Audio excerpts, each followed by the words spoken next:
Chapter number 3 पर चलते हैं और इसको कवर करते हैं। चैप्टर है फ्रॉम टेस्टिंग टू डाइजेस्टिंग। अब देखिए इस चैप्टर को हमने कितनी देर में कंप्लीट कर लिया, 10 मिनट में इस चैप्टर को हमने कंप्लीट कर लिया। तो हम बहुत फास्ट चल रहे हैं और काफी अच्छे से काम कर रहे हैं। चैप्टर है from tasting to digesting. Tasting to digesting का मतलब होता है, टेस्टिंग का मतलब टंग हमारे मुंह के अंदर कोई फूड एंटर करता है, और डाइजेस्टिंग का मतलब उसका डाइजेशन होता है और वो एक्सक्रीट होता है।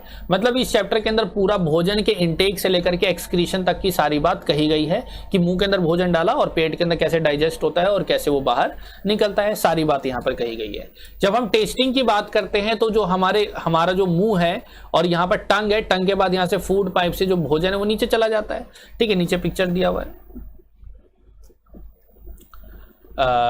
नीचे पिक्चर है, उसको बारे में डिस्कस करेंगे।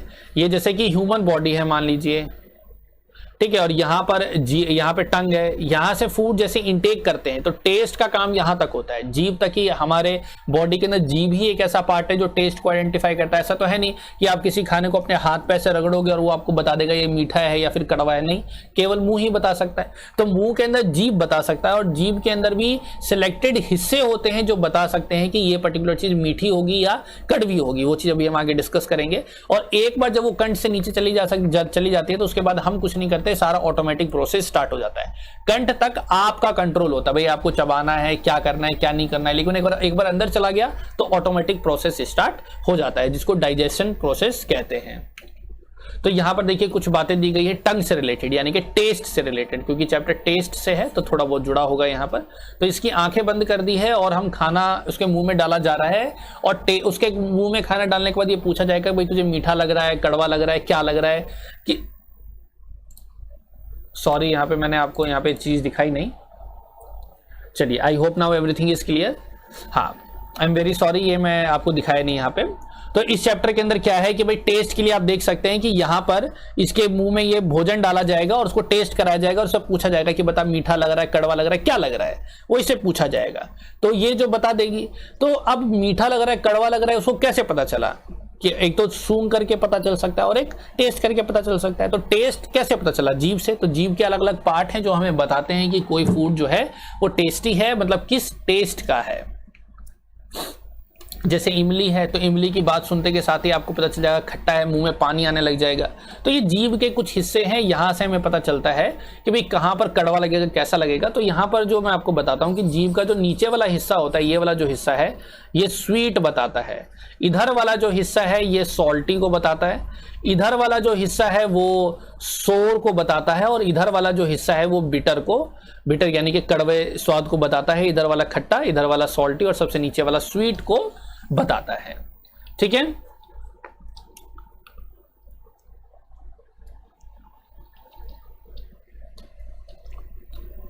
हाँ चलिए आगे चलते हैं। अब ये देखिए यहां पर लेंस करके दिखाया जा रहा है कि जीभ के अंदर लेंस से देखा तो ये छोटे छोटे डॉट्स आपको दिखाई दे रहे हैं, इसको हम कहते हैं टेस्ट बर्ड्स। इसको हम क्या कहते हैं?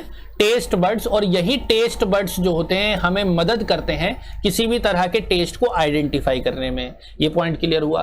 अब यहाँ पर टेस्ट बर्ड की बात करी जाए तो आप देख सकते हैं पूरे जीभ पर ही टेस्ट बर्ड है। तो जो अपनी जीभ है पूरी जीभ पर ही टेस्ट बर्ड ऐसे ऐसे होते रहते हैं। लेकिन मैंने बताया कि भाई नीचे का हिस्सा जो होगा वही मीठा होगा, इधर का मतलब नमकीन होगा, इधर का खट्टा होगा और ऊपर का बिटर होगा, ये मैंने आपको बताया। तो ऐसा कैसे हो सकता है जब टेस्ट बर्ड्स हर जगह हैं? तो यहाँ पर क्या है, टेस्ट बर्ड्स के अंदर खासियत होती है वो अलग अलग टेस्ट को पहचान सकता है और पूरे मुंह पर होते हैं। लेकिन इधर का जो हिस्सा होता है यानी कि जो नीचे वाला जो हिस्सा है, यहाँ पर मीठे वाले जो टेस्ट बर्ड्स होते हैं वो एक्टिवेटेड रहते हैं, और बीच का जो हिस्सा होता है मतलब यहाँ के टेस्ट बर्ड्स उतने एक्टिव नहीं होते, इस वजह से इतने टेस्ट का पता आपको बीच में नहीं चलेगा। आप कोई चीज खा के देखना, ये टेस्ट आपको यही हिस्से से पता चलेगा। So this point is clear, I hope. और आप अगर देखेंगे, आप देखेंगे जीभ को ध्यान से आईने में देखेंगे तो छोटे छोटे बिंदु आपको यहाँ पर दिखाई देंगे, ये टेस्ट बर्ड्स ही हैं। अब यहां पर बात आती है स्वेलो की, यानी कि अब हमने टेस्टिंग की बात कर ली। अब किसी फूड को जब हम इंटेक करते हैं, मुंह के अंदर लेते हैं, तो एक प्रोसेस आती है जिसको हम कहते हैं च्यूइंग। जो च्यूइंग की जो प्रोसेस होती है उसके बारे में बात करी गई है कि खाने को हमें अच्छे से चबाना चाहिए या नहीं चबाना चाहिए, और चबाना चाहिए तो क्यों चबाना चाहिए। फिर हम बात करते हैं डाइजेशन की प्रोसेस की। तो डाइजेशन का प्रोसेस होता है कि फूड का इंटेक करना, फूड को छोटे छोटे टुकड़ों में तोड़ना, उससे सारे न्यूट्रिएंट्स को लेना और जो रफेज है उसको एक्सक्रीट कर देना। ये डाइजेशन का पूरा प्रोसेस प्रोसेस होता है, भोजन को हम लेते हैं, उसका आहार, उससे सारे न्यूट्रिएंट लेने के लिए क्या होता है, बॉडी क्या करती है, डाइजेशन प्रोसेस के अंदर, पाचन क्रिया के अंदर उसको छोटे छोटे टुकड़े में फूड को तोड़ देती है, फिर वो हमारी बॉडी सारे न्यूट्रिएंट उसको रिसीव कर लेती है और जो बेकार बचा हुआ जो चीज होता है वो एक्सक्रीट हो जाता है, वो बाहर निकल जाता है। तो इस डाइजेशन के प्रोसेस के अंदर जो ब्रेकडाउन ऑफ फूड है, यानी कि फूड को तोड़ने की जो बात करी जा रही है, वो च्यूइंग प्रोसेस से जुड़ा होता है। वो कहता है कि फूड जितना छोटे टुकड़ों में टूटा होगा, दो फायदे होंगे, पहला उसका सबसे ज्यादा टेस्ट हम ग्रहण कर सकते हैं, दूसरा उसको डाइजेस्ट करना उतना ज्यादा आसान होता है। जैसे ये बच्चा यहाँ पे मक्का ले रहा है, मक्का खाने की कोशिश कर रहा है, तो मक्की जब खाएगा और सीधा अगर निगल जाएगा तो वो ठीक से डाइजेस्ट नहीं हो पाएगा। आपने देखा होगा छोटे छोटे बच्चे बहुत सारी चीजें खा लेते हैं और वैसे के वैसे ही निकाल देते हैं सुबह सुबह, क्योंकि उनकी बॉडी उसको डाइजेस्ट नहीं कर पाती। तो यहां पर कहा जाता है कि भाई 32 बार, कम से कम 30 से 32 बार आपको चबाना चाहिए। ठीक है, इस तरह की यहां पर बात कही गई है। यहां पर कुछ लेबल करने के लिए कहा गया है कि भाई अपने डाइजेशन प्रोसेस को यहां से ऐसे बताओ, यहां से ऐसे आएगा, फिर यहां पे स्टमक है और फिर इंटेस्टाइन है और फिर इंटेस्टाइन पूरा है और यहां से फिर एक्सक्रीट होता है। ओके, तो यहां पर कुछ ऐसे एक्शंस हैं, ये तो बच्चों के लिए ऐसी कोई दिक्कत वाली बात नहीं है कि जब आपको भूख लगता है तो अलग अलग एक्सप्रेशंस आते हैं, तो उन सब चीजों की बात है यहां पर। और यह है कि जब हमारे शरीर के अंदर खाने पीने की कमी हो जाती है तो ग्लूकोज ड्रिप, भूख लगती है तो ग्लूकोज हम देते हैं, तो ग्लूकोज क्या करता है, न्यूट्रिएंट्स को कंप्लीट करता है और इंस्टेंट एनर्जी देता है। थोड़ी बहुत यहाँ पे बीमारी की बात करी गई है कि अगर पानी की कमी हो तो हमें क्या दिक्कत हो सकती है। ठीक है, एक स्टमक के बारे में थोड़ी इंपॉर्टेंट चीज यहाँ पर दी हुई है और यहाँ पर एक